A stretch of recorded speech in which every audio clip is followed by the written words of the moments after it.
Okay, moving over to the last example, number 4, which is y is equals to ax plus a squared. Moving over to the last example, which is this. We have how many constants here? We have one constant, although it appeared in two places, but it is still one constant. Therefore, we need to differentiate once. Differentiating once, we have dy over dx is equals to, if you differentiate ax, going to have a. If you differentiate a squared, going to have 0. Let me explain.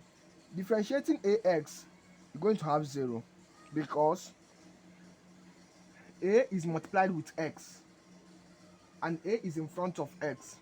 When a is front of x, it means that a is no more a constant. It is no more a constant. It will be a coefficient of x. Therefore, x owns the a. If you have ay, y owns the a. So a is no more a constant. It is now a coefficient of y. But if y is in front of a, it means that a is still a constant because then y is a coefficient of a. A owns the y now. But here, when the y is at the back of a, it means that y owns the a. So a is now a coefficient of y. So let me explain. Let me make it clear. Whenever you have ax, bx, ay, cy, dy, anything, whenever I have a constant, I have a coefficient of, when I have a x or y at the back of it, if you differentiate it, you're going to have a, b, a, c,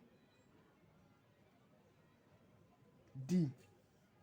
Although it depends, like if you are differentiating with respect to x here, you're going to have a. If you differentiate with respect to x here, you're going to have b. If you differentiate with respect to y, you're going to have a. If you differentiate with respect to y, you're going to have c. If you differentiate with respect to d, you're going to have d.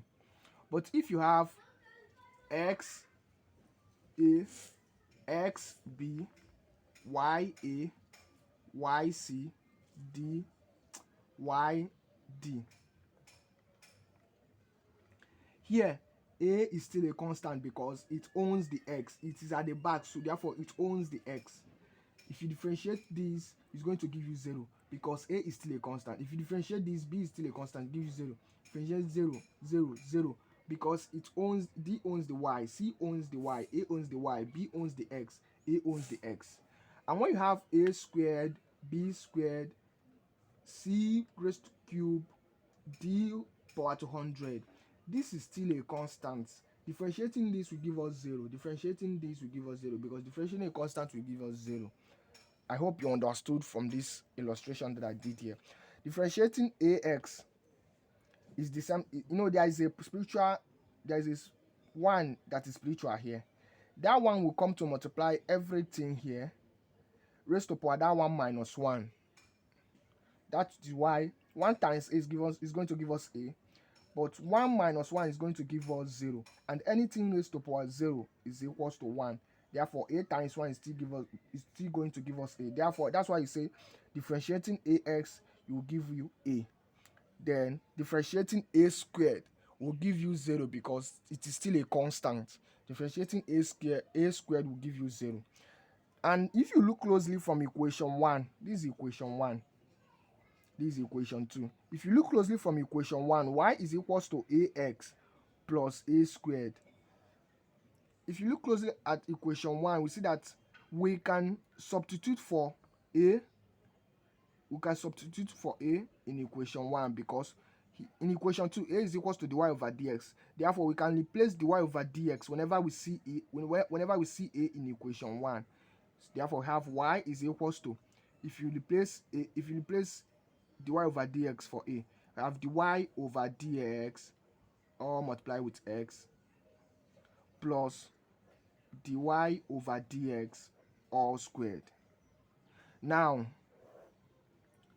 rearranging, we have dy over dx all squared plus dy over dx all multiplied with x If this y move over to the other side, it's going to be negative because it's positive here. Once it move over to the other side, it's going to be negative, minus y, which is equals to 0. Therefore, we say this is the solution. This is the differential equation. This is the ordinary differential equation corresponding to this equation.